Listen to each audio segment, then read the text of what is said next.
Hello, and welcome to a Gwinnett Technical College Library tutorial. In this video, I will be showing you the proper way to access the library website so you can receive full access to all of the library's databases and resources. To begin, you will first want to access the Gwinnett Technical College homepage.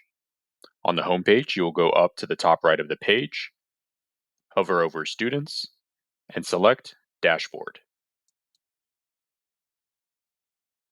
On this page, you will scroll down slightly and select Dashboard Login to log into your dashboard account.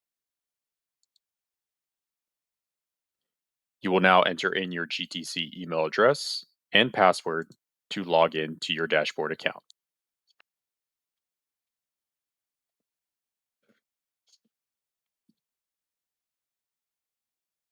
On your dashboard homepage, you will select the Blackboard icon, which will take you directly to your Blackboard homepage.